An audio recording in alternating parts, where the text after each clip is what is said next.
Bom dia, que alegria ver você aqui, ver essa igreja cheia. Hoje nós estamos aqui para continuar a nossa série de mensagens chamada Guia da Alegria para um Ano Difícil.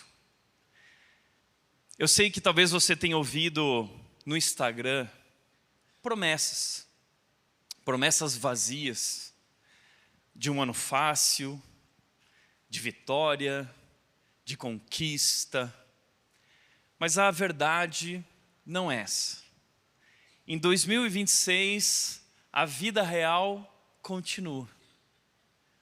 Ainda mais boletos, ainda mais impostos, ainda mais inflação, ainda mais medo, ansiedade, ainda mais tensão política, ainda mais polarização, ainda mais discussão, ainda mais distanciamento nos relacionamentos.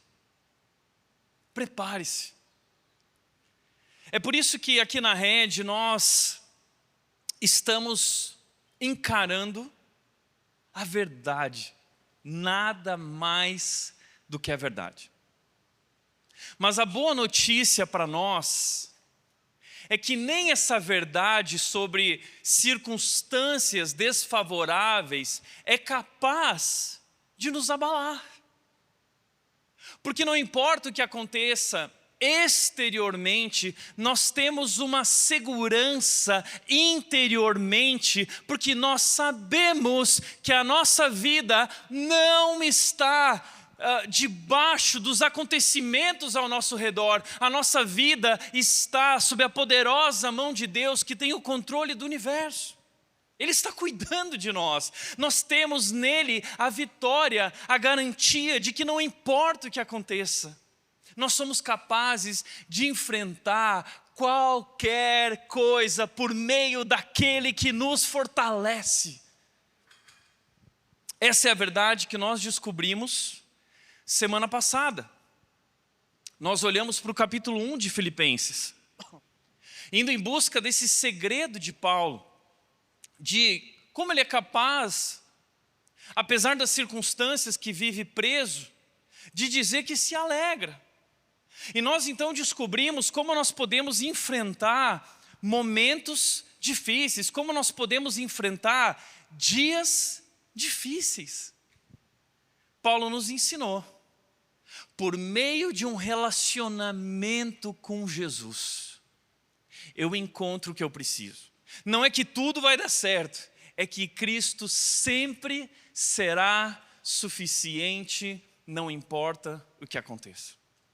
Então, o que nós precisamos em 2026 é nos aproximar de Jesus, é buscar um grande relacionamento com Ele. Essa foi a notícia que eu recebi durante o meu sabático. Tiago, não procure uma grande revelação de Deus, busque um grande relacionamento com Ele. E é a mesma coisa que eu digo a você, não busque uma grande revelação de Deus, busque um grande relacionamento com Ele. Esse é o segredo para 2026. Como dizia ou disse o querido doutor Russell Shedd, já falecido, o doutor Russell Shedd, ele disse o seguinte: haverá 3 efeitos de estar próximo a Jesus: humildade, santidade e felicidade. Se você é uma pessoa ansiosa, se você é uma pessoa tomada pelo medo, se você tem perdido o controle das suas emoções, se você está desesperado, se você é uma pessoa insatisfeita, eu posso dar um diagnóstico a respeito de você. Você não está caminhando próximo de Jesus.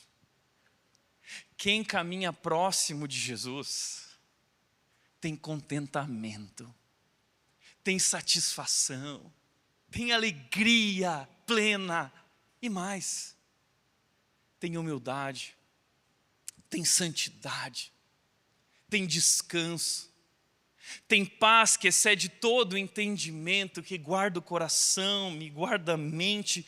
Há tantas bênçãos guardadas, reservadas para nós em Cristo Jesus, que muitas vezes não desfrutamos porque não caminhamos próximos dEle, porque não cultivamos um relacionamento com Ele. Se semana passada nós descobrimos essa alegria, hoje nós continuamos nessa direção, agora descobrindo sobre nosso chamado. Agora cheios da presença dEle, de alegria nele, nós somos chamados a nos esvaziar em humildade, compartilhar aquilo que recebemos e refletir o caráter dele no meio de uma geração pervertida e corrupta. Esse é o nosso chamado em Filipenses capítulo 2. E hoje eu quero te convidar a olhar para Filipenses capítulo 2. E a pergunta que nós vamos fazer hoje aqui, responder, é a seguinte pergunta: como nós devemos viver no meio de um mundo difícil? Como viver em um mundo difícil? Filipenses capítulo 2, você pode abrir nos seus celulares, talvez compre uma Bíblia de papel, é tão importante, nós temos ali na livraria, depois você pode passar lá e adquirir uma. Filipenses capítulo 2, versículo 1 diz o seguinte: há alguma motivação por estar em Cristo? Há alguma consolação que vem do amor? Há alguma comunhão no Espírito, há alguma compaixão e afeição? Então, Paulo diz, completem a minha alegria, concordando sinceramente uns com os outros, amando-se mutuamente, trabalhando juntos com a mesma forma de pensar em um só propósito. Não sejam egoístas, não tentem impressionar ninguém, sejam humildes e considerem os outros mais importantes que vocês. Não procurem os seus próprios interesses, mas se preocupem também com os interesses dos outros. Tenham a mesma atitude demonstrada por Cristo Jesus. Embora sendo Deus, Ele não considerou que o ser igual a Deus era algo que devia se apegar. Em vez disso, esvaziou-se a si mesmo, assumiu a posição de escravo e nasceu como ser humano quando veio em forma humana. Humilhou-se e foi obediente até a morte, morte de cruz.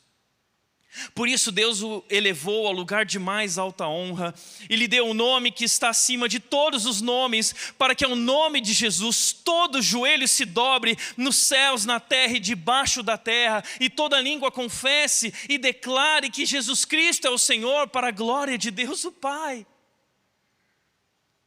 Quando eu estava aí, meus amados, vocês sempre seguiram minhas instruções. Agora que estou longe, é ainda mais importante que o façam. Trabalhem com afinco a sua salvação. Obedeçam a Deus com reverência e temor, pois Deus está agindo em vocês, dando-lhes o desejo e o poder de realizarem aquilo que é do agrado dele. Façam tudo sem queixas nem discussões, de modo que ninguém possa acusá-los. Esse é o último versículo, presta atenção. Levem uma vida pura e inculpável como filhos de Deus, brilhando como luzes resplandecentes no mundo cheio de gente corrompida e perversa. Como viver em um mundo difícil? Filipenses capítulo 2, hoje, que vamos estudar aqui juntos, Paulo vai nos ensinar como viver no meio desse mundo difícil. E antes de adentrar a esses detalhes de Paulo, eu quero chamar a atenção para algumas coisas. A primeira delas é que nós vivemos em um mundo quebrado. Nós vivemos em um mundo quebrado. Aliás, o Brasil é um reflexo nítido disso. Gente, o Brasil virou uma esculhambação, não é? É uma esculhambação. A gente já não acredita mais em nada. A gente já não acredita mais em ninguém. E antes que você pense e julgue que a saída é fugir do Brasil, eu posso te dizer com boca cheia, você é um tolo. Deus não nos chamou para fugir daqui. Deus nos chamou para brilhar aqui, fazer a diferença aqui, ser o povo de Deus aqui. Esse é o nosso chamado. O mundo está quebrado, o Brasil está esculhambado, Mas é aqui que nós precisamos ser luz. Não reclame. Se Deus te chamou para ser luz, não reclame se Ele te colocou num lugar escuro. É aqui que nossa luz precisa brilhar. É aqui que nós precisamos ser sal e fazer a diferença. Mas tem um problema maior. É que o problema não está só lá fora. O problema está dentro da igreja. E é aí que o bicho pega. Porque essa semana, duas bombas, duas notícias caíram a respeito da igreja e de pastores. Pastor de igreja famosa, envolvido no caso do Banco Master, envolvido com STF. Pastores famosos, igrejas grandes, envolvidos na fraude do INSS, roubando os aposentados, passando a mão no bolso dos aposentados. Essa semana veio notícia de pastor famoso, escritor, que li minha adolescência inteira, Philip Yancey, 8 anos de adultério escondido. Isso só essa semana.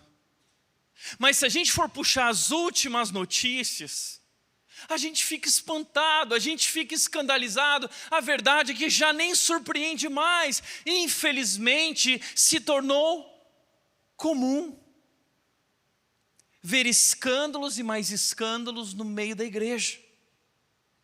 A senadora Damares, essa semana, então abriu a boca e trouxe uma lista de nomes. E eu não quero, aqui hoje, ficar apontando o dedo. A nossa postura não deve ser Deus, julga eles. A nossa postura deve ser Deus, trata a gente.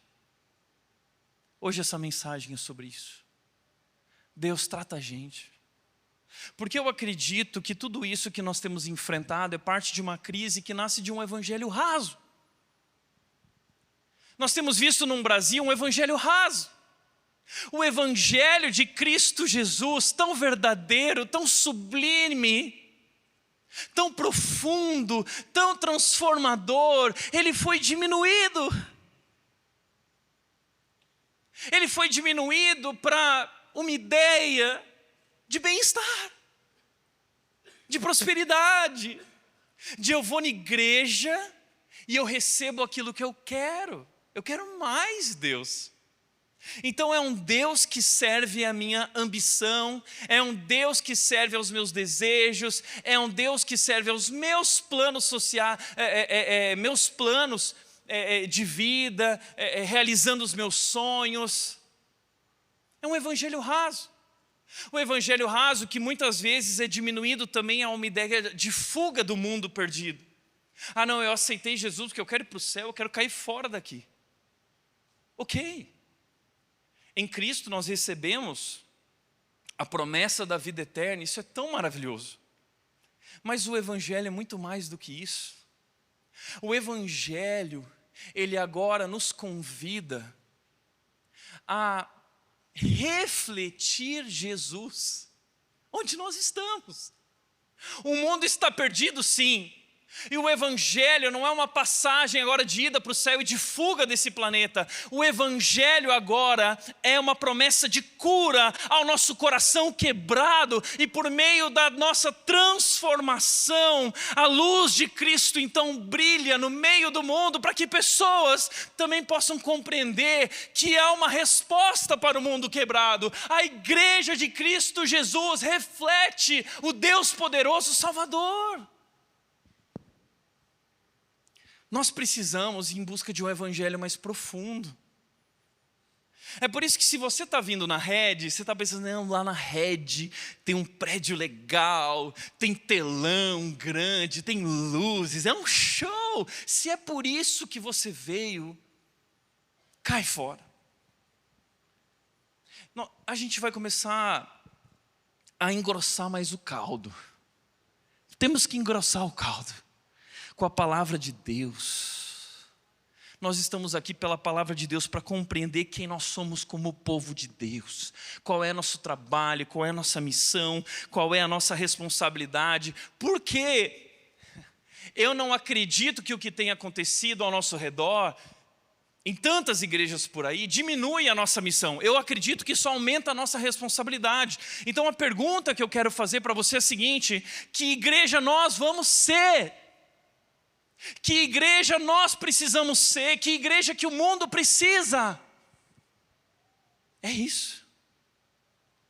Porque se a igreja não for diferente do mundo, por que o mundo precisaria dela? Entenda mais uma vez, não é sobre apontar o dedo e dizer Deus julga eles. Hoje é sobre olhar para dentro e dizer Deus, trata a minha vida, trata o meu coração. E Filipenses 2, é Deus tratando o nosso coração, é o apóstolo Paulo tratando o nosso coração, para que a gente entenda a nossa identidade, para que a gente entenda finalmente quem nós somos e o que fomos chamados a fazer, em nome do nosso Senhor e Salvador Jesus Cristo. 5 coisas que eu acredito que são importantes nessa direção e nessa missão. A primeira coisa é: viva a partir do que Cristo já te deu. O versículo 1 ele diz: há alguma motivação por estar em Cristo, alguma consolação que vem do amor, alguma comunhão no Espírito, alguma compaixão e afeição.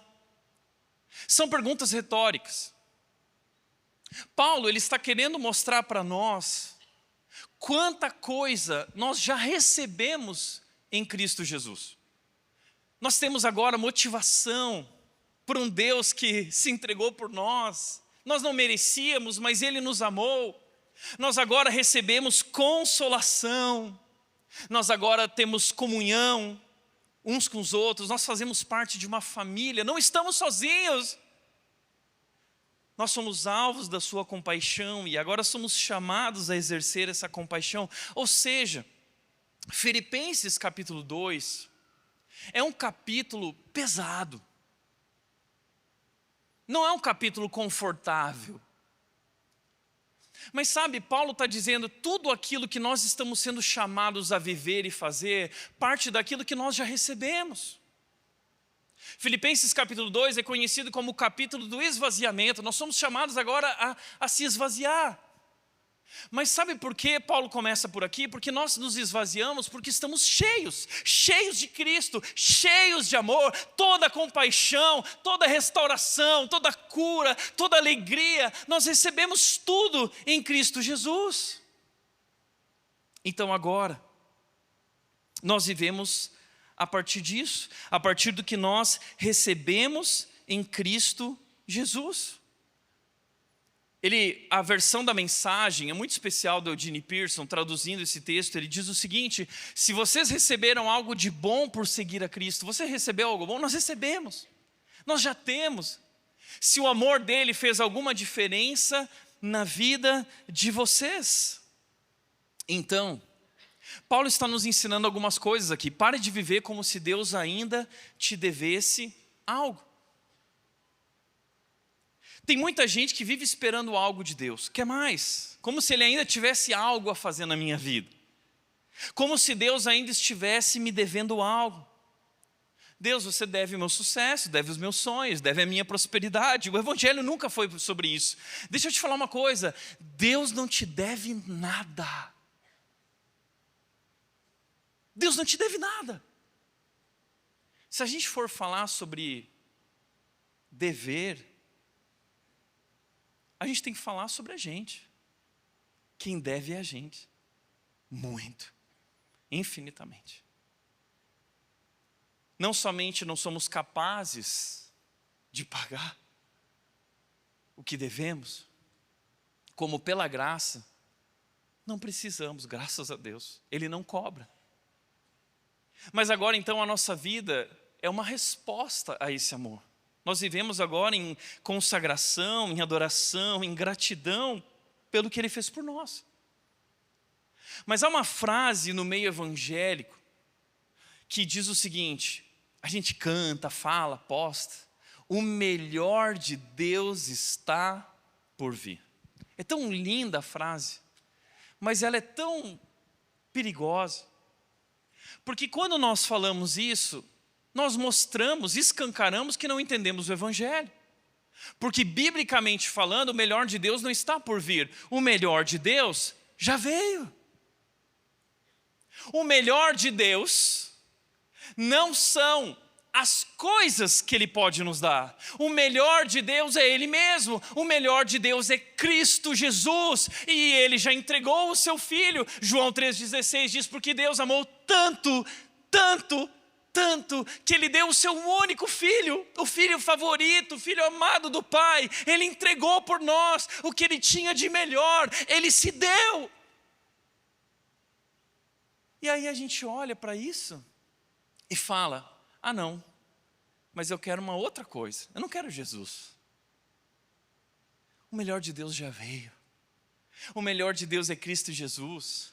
E Efésios capítulo 1, versículo 3, vai dizer o seguinte, eu louvo a Deus, o Pai do nosso Senhor Jesus Cristo, porque por meio dele nós recebemos, veja o texto, Efésios capítulo 1, versículo 3, está aqui do lado, diz assim, todo louvor seja a Deus, o Pai de nosso Senhor Jesus Cristo, que nos abençoou em Cristo com todas as bênçãos espirituais nos domínios celestiais, todas as bênçãos. Em Cristo tudo que realmente importa já foi resolvido. Nossa posição mudou, nosso destino mudou, nossa identidade mudou, as circunstâncias agora podem oscilar, mas nós já temos uma vitória garantida no céu. Isso é bênção de verdade, perdão, identidade, adoção, nova vida, esperança, propósito. Coisas que ninguém pode tirar da gente, tudo que nós precisamos, tudo nós recebemos em Cristo Jesus. Então Paulo está dizendo, agora aquilo que nós vivemos na vida cristã, nós vivemos a partir desse entendimento que já temos tudo que precisamos. E agora então, nós somos chamados a compartilhar. O Evangelho não é sobre receber mais, o Evangelho é sobre desfrutar e compartilhar aquilo que nós já recebemos. Nós precisamos começar a desfrutar. E tem muita gente que às vezes vira e fala assim, ah, Tiago, mas eu não estou desfrutando de tudo isso. Como que eu faço para desfrutar de tudo isso? Sabe por que a gente não desfruta de tudo isso? Porque a gente não dá bola para Jesus. Porque um relacionamento com Ele, essa é a verdade, não é prioridade para nós.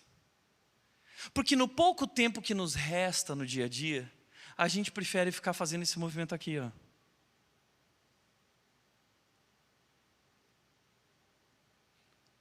E lá se vão horas, com coisas inúteis. Eu lembro do meu mentor, que me lembrava dessa cena. Eu fico sempre imaginando isso, que quando nós acordamos pela manhã, a Bíblia diz que Deus trabalha enquanto nós dormimos. E a gente acorda e Deus já deixou a mesa pronta. Não é gostoso quando a esposa acorda cedo e prepara aquele banquete? Talvez você diz, Tiago, isso nunca aconteceu. Ok. Talvez Deus vai tocar o coração dela, ou talvez o seu coração para ela, para servi-la. Mas a verdade é que há um Deus que faz aquilo que nós não fazemos, e Ele prepara um banquete todas as manhãs, e nós acordamos, e Deus fala assim, Tiago, está aqui, desfruta, é um banquete. E Tiago, tudo que você vai precisar ao longo do dia de hoje, você tem aqui. Você pode partir daqui hoje cheio, pleno, satisfeito, transbordando para enfrentar o dia de hoje. E sabe o que nós fazemos? Jesus, eu não tenho tempo. Essa é uma parábola sobre a nossa vida.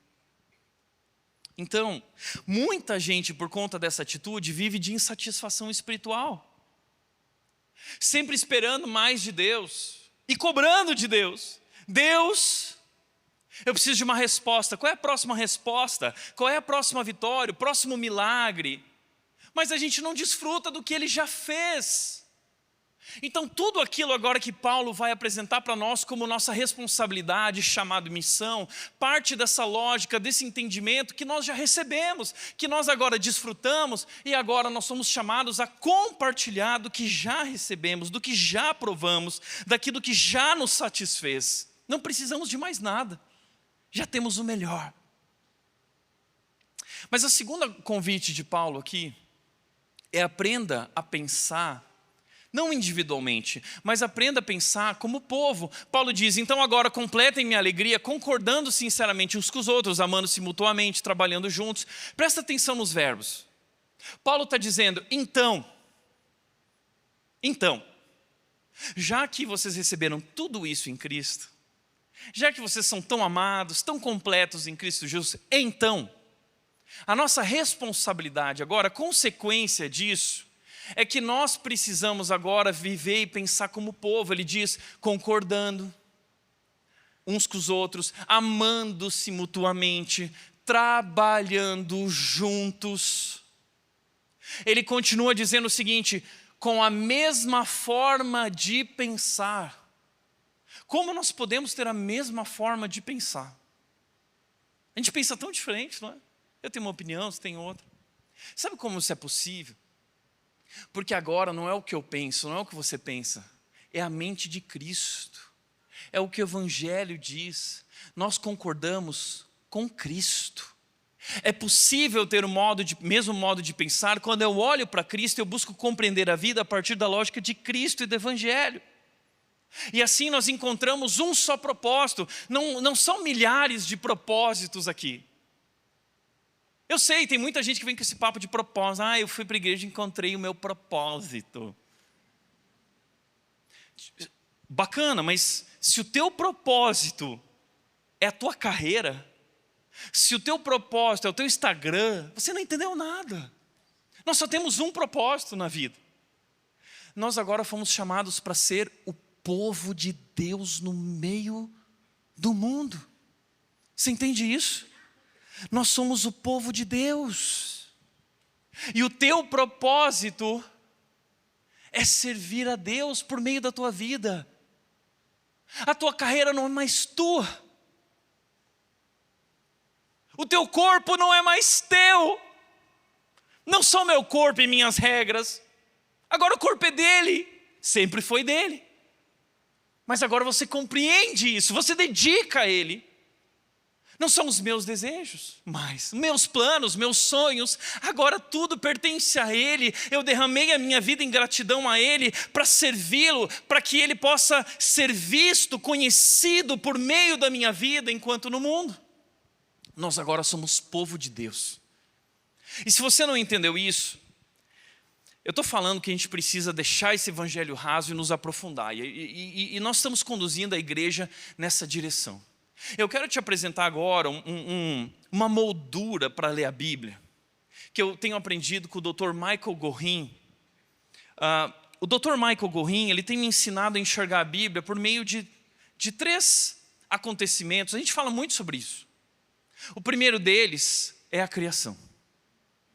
O segundo grande momento para entender a vida é Gênesis 3, rebelião. E o terceiro momento para entender a vida, o terceiro quadro dentro dessa moldura é a restauração. O que eu quero dizer com isso? Se você tem uma Bíblia física, eu vou mostrar para você claramente aqui de maneira visual, tá bom? Primeira coisa, a gente vai pegar Gênesis 1 e 2 aqui. Gênesis 1 e 2, tá bom? Eu vou te ensinar a ler a Bíblia agora, tá? Então vamos lá. Gênesis capítulo 1 e 2 está aqui. Esse é o primeiro grande acontecimento para a gente entender a história bíblica e quem nós somos. A criação.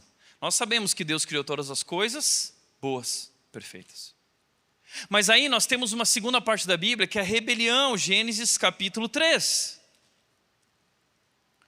Mostra que nós optamos pela ruptura com Deus. Então o pecado entrou no mundo, gerando a morte, gerando consequências cósmicas, que afetam não somente a minha vida, o meu coração, a minha saúde, mas os meus relacionamentos, a sociedade como um todo e o universo onde eu vivo, a natureza geme, são consequências cósmicas de um mundo separado por Deus, por uma escolha. Está tudo condenado. Sim, o mundo está quebrado. Está quebrado. E posso te falar uma coisa? Esse mundo já era.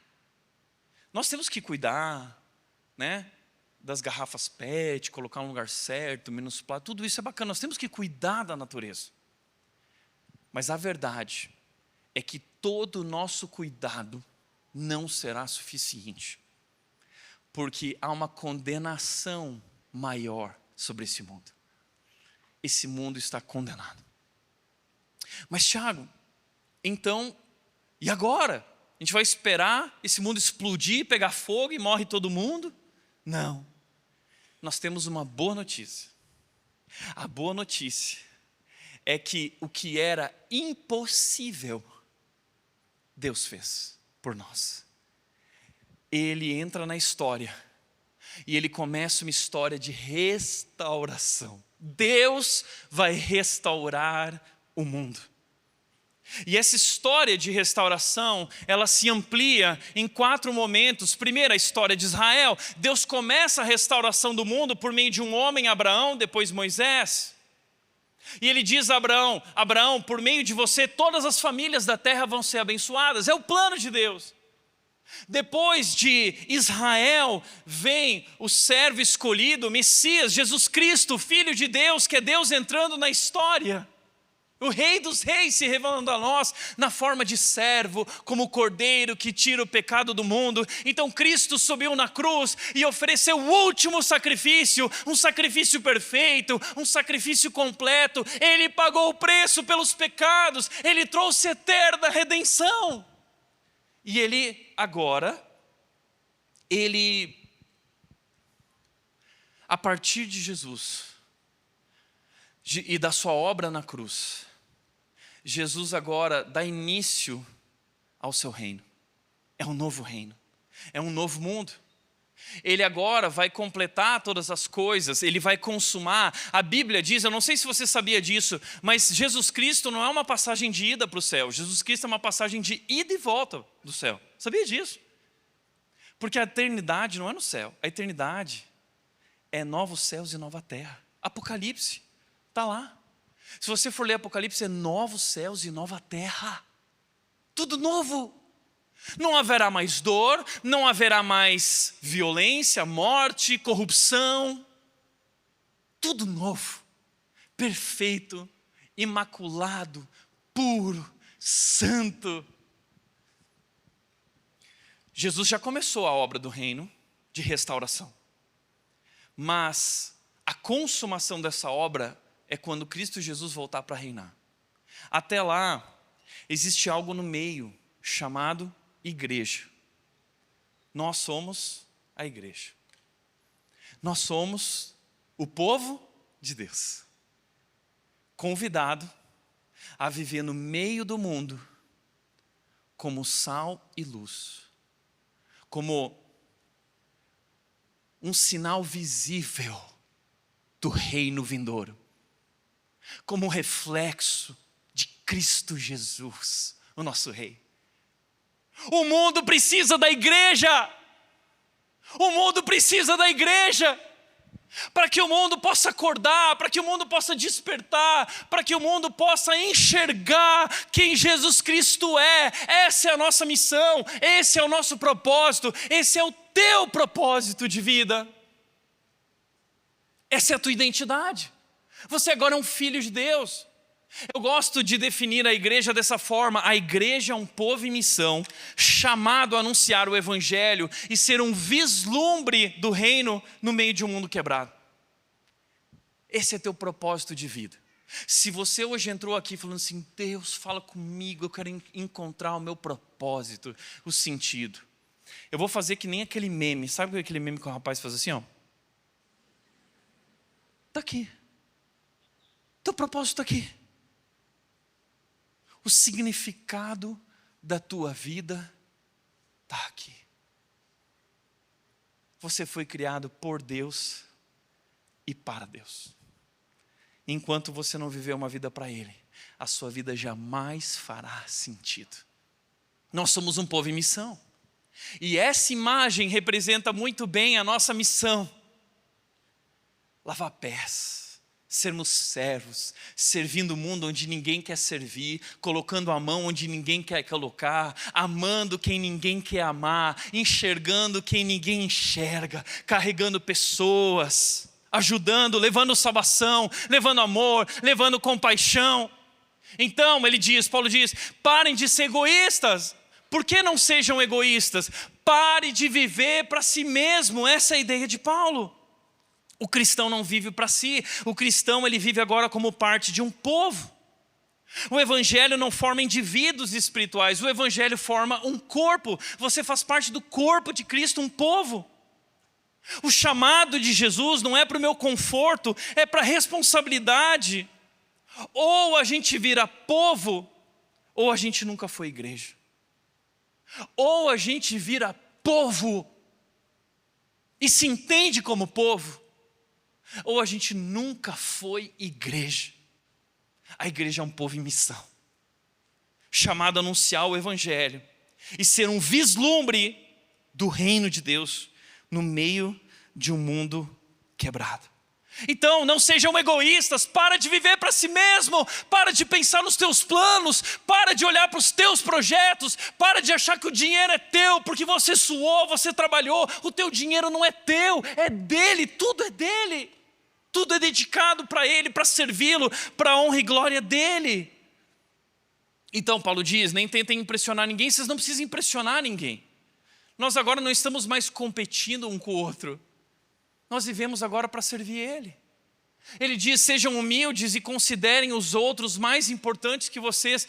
Lembra o que Dr. Shedd disse? Estar próximo a Jesus traz 3 efeitos: felicidade, santidade e humildade. E o que é humildade? É não procurar apenas os próprios interesses, mas se preocupar também com os interesses alheios. Não é só mais as minhas coisas. Como C.S. Lewis disse, a famosa frase dele, humildade não é pensar menos de si mesmo, mas pensar menos em si mesmo. Esse é o nosso chamado na vida cristã. Deus está te chamando para pensar menos em si mesmo e mais como povo. Não o que é bom para mim, o que é bom para o povo. O que vai fazer bem para mim? Não. O que vai fazer bem para esse povo em missão? Como eu faço parte disso? Qual é a minha responsabilidade no meio disso? E aí, Paulo evoca a imagem do nosso governante. Ele diz o seguinte, tem uma mesma atitude demonstrada por Cristo Jesus, o nosso rei. Nós temos um reino. O reino é o lugar onde a vontade do rei exerce domínio completo em todas as áreas. Nós temos um rei. E nós somos chamados agora a seguir a atitude do nosso rei, aquele que nos salvou. Qual foi a atitude dele? Embora sendo Deus, não considerou que o ser igual a Deus fosse algo a que devesse se apegar. Ele não se apegou ao fato de quem ele era. Ele não se apegou, ele é Deus. Mas ele não assumiu essa postura de Deus, chegando assim, ó, eu sou Deus, tá? Eu mando aqui, tudo isso é meu, foi me dada toda a autoridade nos céus e na terra, por isso, ó, quer saber? Fica quietinho aí e me serve. Não, não foi assim que ele agiu. Como foi que ele agiu? Filipenses 2 diz, embora sendo Deus, ele, em vez disso, esvaziou-se a si mesmo. Ele não deixou de ser Deus, mas ele deixou de cobrar os direitos dele como Deus. Ele se esvaziou. Por que ele fez isso? Para se relacionar comigo e com você, para nos alcançar, para nos servir. Ele assumiu a posição de escravo. Deus poderoso, o Criador do universo, assumiu uma posição de escravo. A ideia de Paulo é que ele se colocou abaixo dos meus pés e nasceu como ser humano. Ele conteve a sua glória dentro desse corpo finito. Então o texto diz, quando veio em forma humana, humilhou-se. Ele esvaziou-se, entregou-se e foi obediente até a morte e morte de cruz. Ou seja, ele serviu, ele se humilhou. Aqui, talvez, se a gente passar rápido por esse texto, a gente vai perder algo muito precioso. Paulo, há 2000 anos atrás, quando escreveu esse texto, ele vivia em uma cultura, de certa forma, parecida com a nossa, mas com referências que talvez a gente pode perder se a gente não se aprofundar nesse contexto, se a gente não viajar 2000 anos atrás. Então, naquela época de Paulo, haviam duas grandes referências. Filipos, Paulo está escrevendo uma carta para o povo de Filipos, Filipenses. Paulo está preso da prisão, ele escreve uma carta para o povo de Filipos.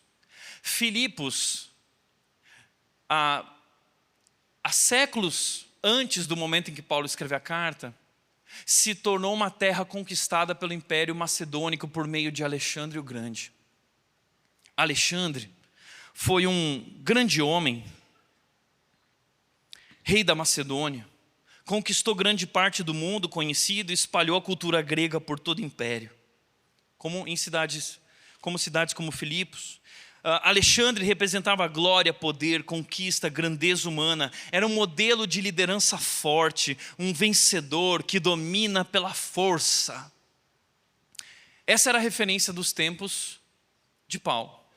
Mas havia uma outra referência, o imperador Augusto. Imperador Augusto foi o primeiro imperador de Roma e ele transformou agora Filipos em uma colônia romana. Ele representava ordem, estabilidade, a pax romana, prosperidade, segurança. Os cidadãos de Filipos tinham orgulho de viver como romanos, a sua identidade, e viam Augusto como um salvador político e símbolo de segurança. Sabe quando está tudo quebrado e está um caos, e vem um político e restaura o caos? Imperador Augusto, ordem, prosperidade, segurança. Mas tanto Alexandre o Grande como Augusto, ambos subiram na escala da vida, chegaram lá conquistando, matando, destruindo, guerreando, pisando. Ambos também usaram poder para se impor. Eles tinham exércitos poderosos, força militar. Ambos buscaram glória imediata, visível. Cunharam moedas, moldaram estátuas, criaram títulos, escreveram narrativas sobre si mesmos. E exigiram do povo essa honra. O povo existia para servir ao governante. Paulo, quando escreve Filipenses 2, entenda isso. Filipenses 2 aqui, esse momento é um poema. É um lindo poema. Em que Paulo vai desconstruir a lógica de liderança, de governo do mundo. Jesus inverte a lógica. Por quê? Porque Jesus é o rei que vem ao mundo e agora Jesus Cristo, ele desce. Ele não conquista subindo, ele conquista descendo. Ele é o rei agora que usa o seu poder não para dominar. Ele usa o poder para se entregar. Ele usa o poder para se dar, para amar, para curar, para tocar, para restaurar, para abraçar. Que Deus é esse?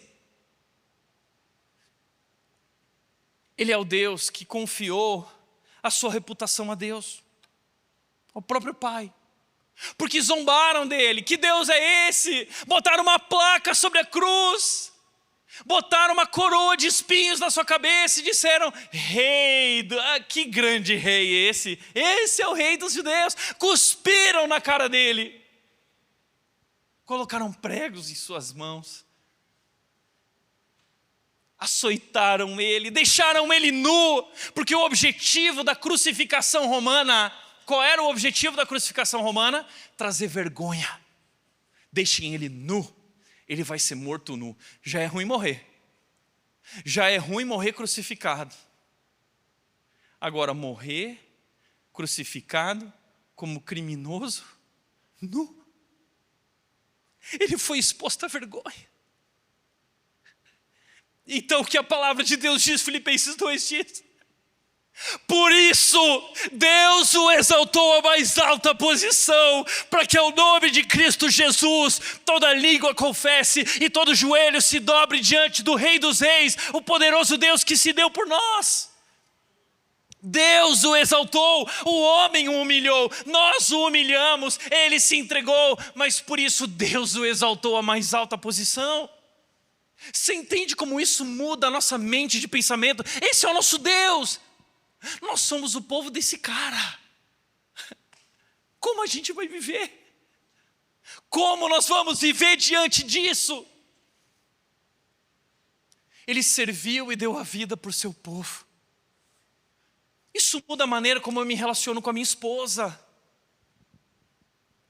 Quando eu sou chamado a liderar a minha esposa, como você acha que eu devo liderar? Como Cristo, que desce, que usa o poder para servir, que se esvaziou, que se humilhou. Isso muda a maneira como eu me relaciono com os meus colaboradores e funcionários do ambiente da empresa. Isso muda a forma como eu me relaciono com o meu chefe. Isso muda a forma como eu lido com os meus vizinhos. Isso muda a forma como eu encaro a vida. Isso muda tudo. Portanto, os desafios práticos disso são abrir mão dos direitos que eu acho que eu tenho. A primeira coisa que o povo cristão abre mão dos direitos que acha que tem, porque sendo Deus ele não agiu, ele não cobrou o direito que ele tinha. Difícil, né?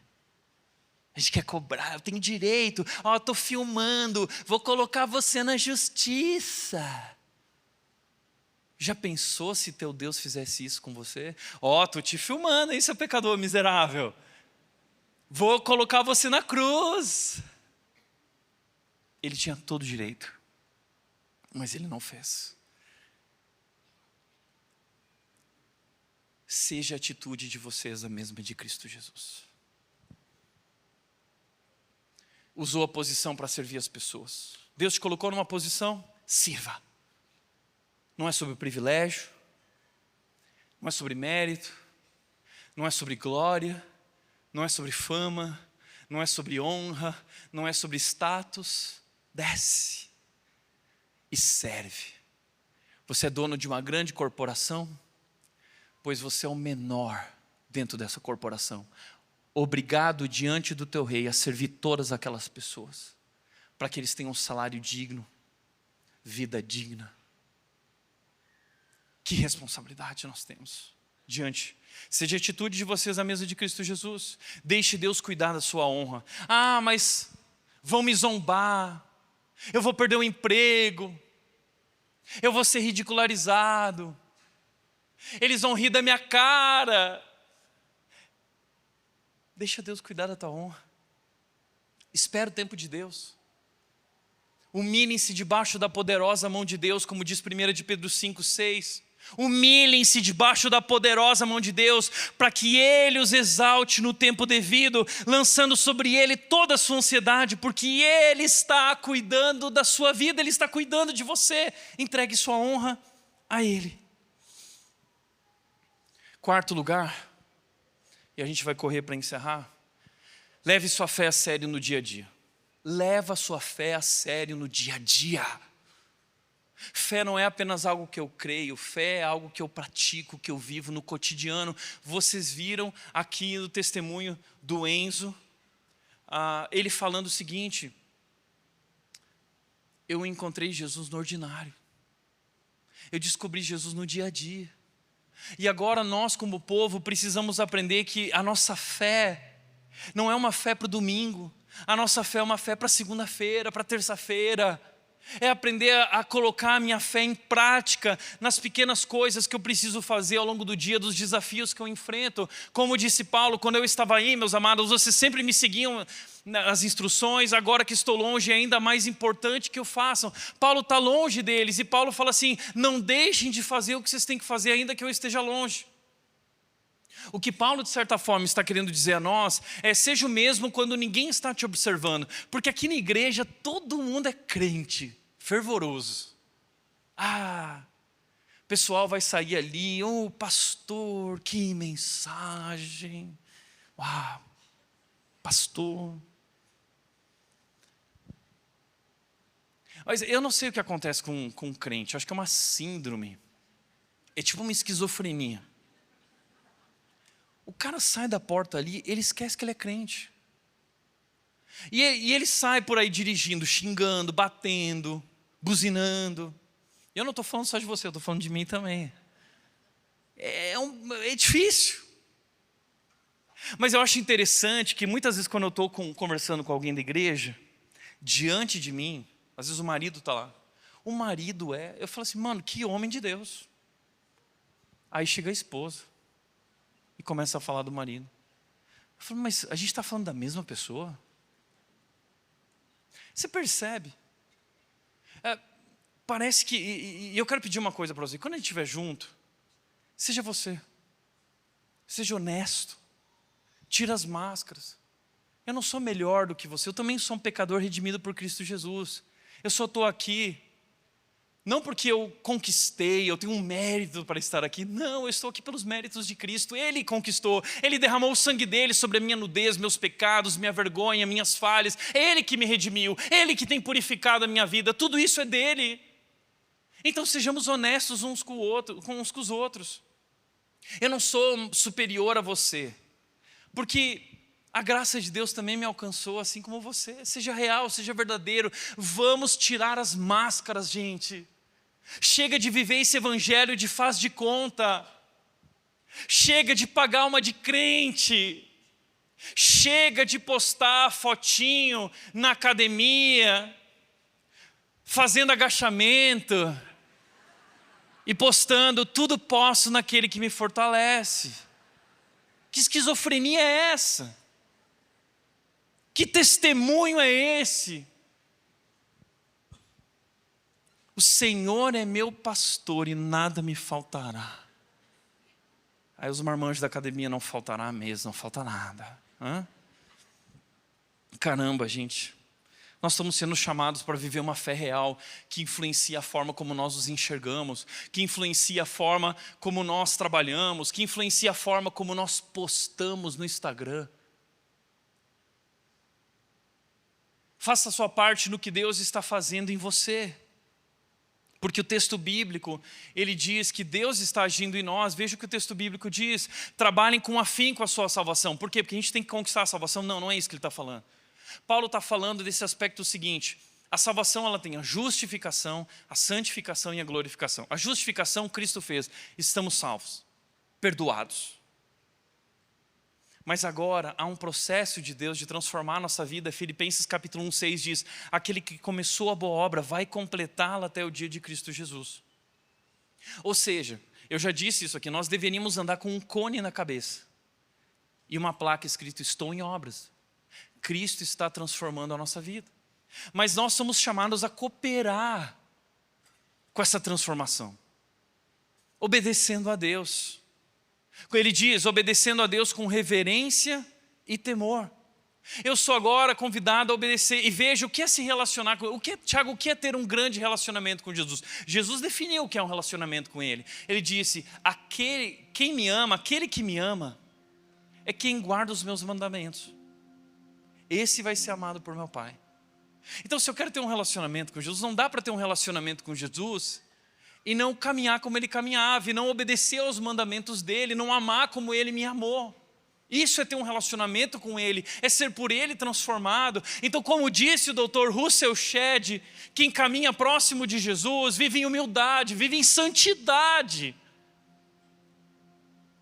Ele continua dizendo, pois Deus está agindo em vocês, dando-lhes o desejo e o poder de realizarem aquilo que é do agrado dEle. Olha que interessante, Ele nos dá o desejo e o poder. Ele dá o poder para a gente viver uma nova vida. Ele dá. Não é pela nossa força, Ele dá o poder para isso.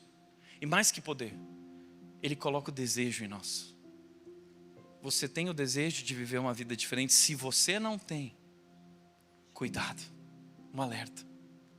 Talvez você precise rever a tua vida cristã. Ele dá o desejo. O desejo, Deus está agindo, dando desejo de realizar aquilo que é do agrado dEle. E por último, Ele diz, façam tudo sem queixas nem discussões. Sabe, Paulo aqui evoca uma figura do Antigo Testamento, o povo no deserto reclamando. Sabe por quê? O povo foi liberto do Egito. Deus livrou o povo do Egito em um dia, mas demorou 40 anos para tirar o Egito de dentro do povo, e o povo ficava reclamando do modo de Deus agir. O povo reclamava do caminho que Deus escolheu. O povo reclamava do modo como Deus estava conduzindo as coisas, do tempo que tinham que aguardar para Deus realizar o que havia prometido. Reclamavam da liderança que Deus havia colocado. E nós somos como o povo de Israel, a gente vive reclamando, murmurando, olhando para o que falta, esperando mais de Deus. Ah, Deus, eu não gosto daquele pastor. Ah, mas eu estou insatisfeito com a igreja. Ah, mas eu não acho legal a maneira como estão conduzindo as coisas. Espera aí, deixa Deus ser Deus. Para de querer você ensinar a Deus como Ele deve agir na tua vida, como Ele deve agir na igreja, como Ele deve agir no mundo. Confie no plano soberano de Deus para a sua vida. Ele está no controle perfeito da história, rigorosamente sob controle. Como disse o Tozer, ser discípulo é permitir que Cristo seja o Senhor absoluto de todas as áreas da nossa vida. Agora nós precisamos permitir que Ele seja Senhor de todas as áreas da nossa vida, para que cada área da nossa vida reflita quem Ele é, reflita o caráter dEle, reflita a santidade dEle, reflita o amor dEle. Cada área da minha vida aponte para Jesus. Quinto e último lugar para encerrarmos. Paulo encerra dizendo, Filipenses 2,15, levem uma vida pura e inculpável como filhos de Deus, brilhando como luzes resplandecentes no mundo cheio de gente corrompida e perversa. Olha que interessante o que o texto diz. Nós somos chamados a viver uma vida pura e inculpável.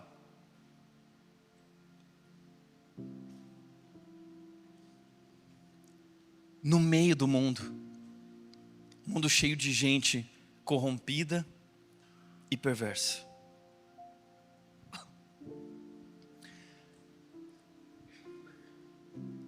Nós precisamos viver uma vida diferente. Nós somos chamados para ser luz. Mas se o sal perder o seu sabor, ele não servirá para mais nada, senão ser jogado fora e pisoteado pelos homens.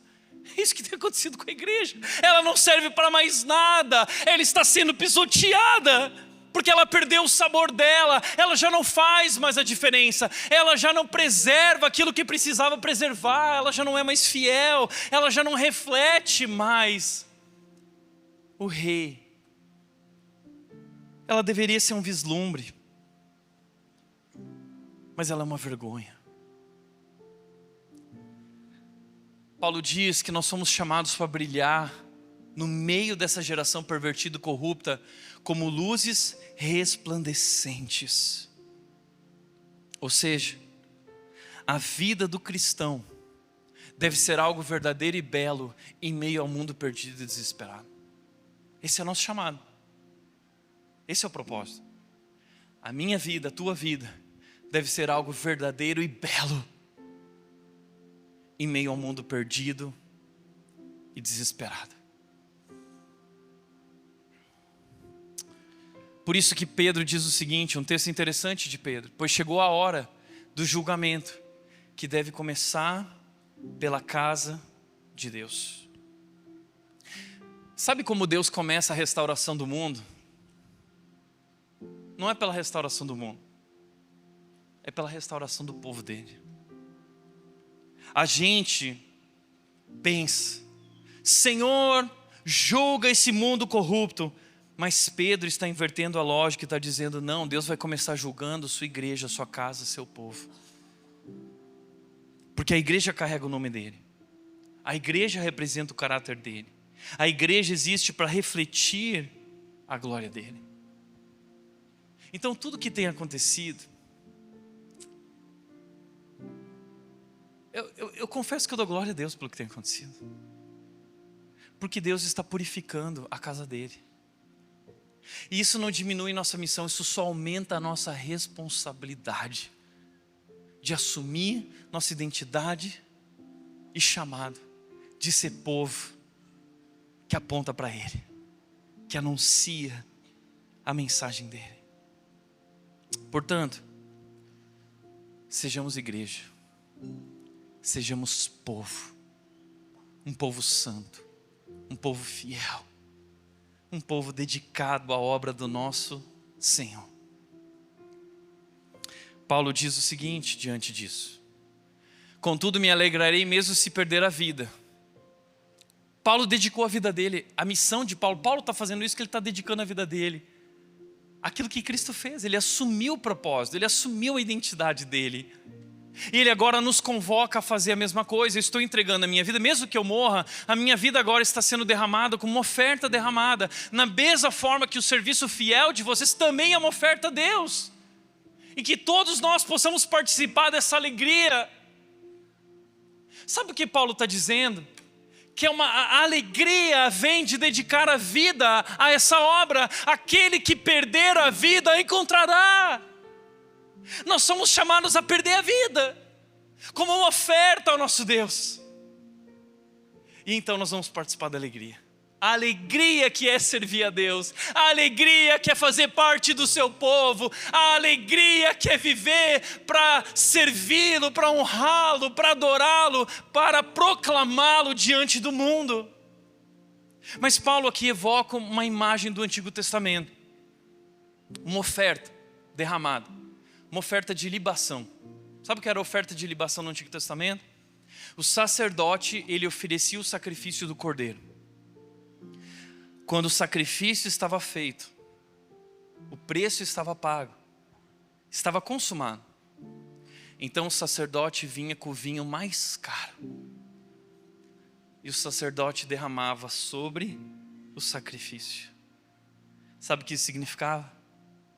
O povo, em gratidão, sobre a obra dele, sobre o que ele fez por mim, eu derramo a minha vida. Eu agora me entrego. E eles derramavam o vinho até a última gota. Cada gota da minha vida, cada centímetro do meu corpo, eu quero derramar sobre a obra dele, oferecendo como um sacrifício vivo, santo, agradável a ele, para que o mundo veja através da minha vida quem ele é, quão belo é o meu Deus, quão maravilhoso é o meu Rei. Eu quero ser um vislumbre. Então eu consagro na minha vida.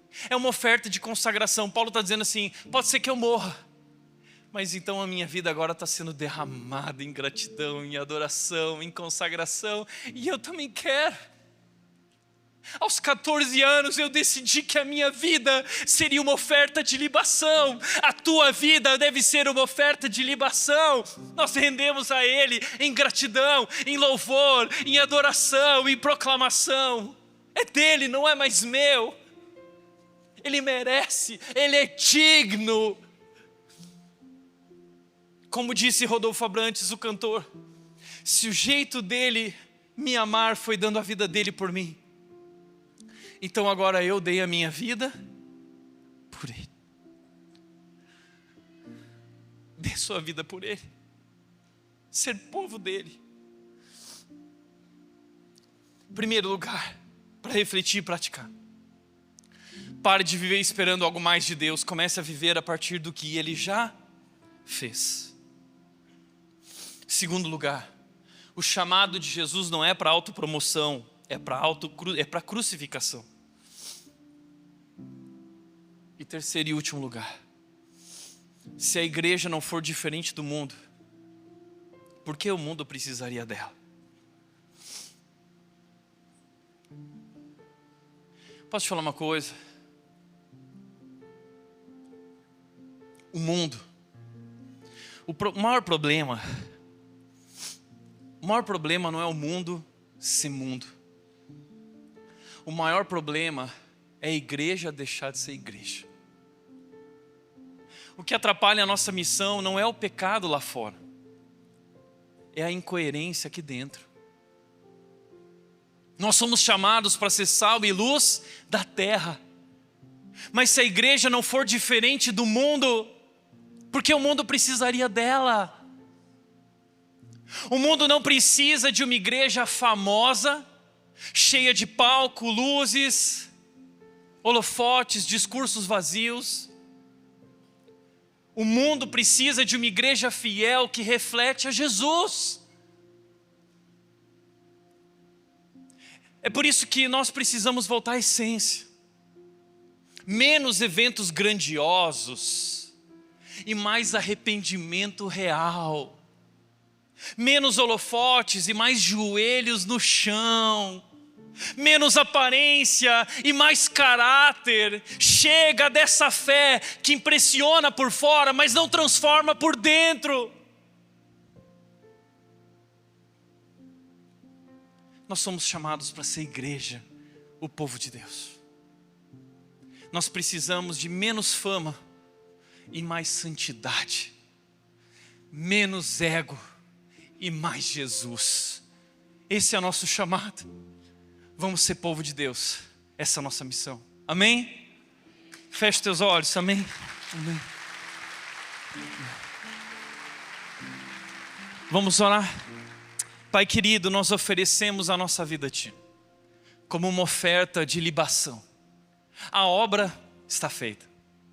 O preço foi pago.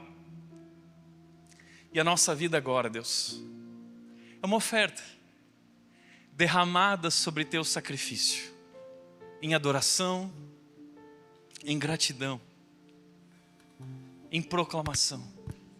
Nós queremos dedicar as nossas vidas, Deus, não individualmente, coletivamente, como povo. Nós queremos refletir a Tua glória. Nós queremos, como igreja, assumir o nosso papel. Nós queremos, Deus, ser um vislumbre do Teu reino. Que o mundo possa conhecer a Ti, por meio dessa igreja, por meio de nossas vidas. Nós consagramos cada área da nossa vida hoje, nessa manhã, ao Senhor. Em nome de Jesus. Amém. Vamos cantar.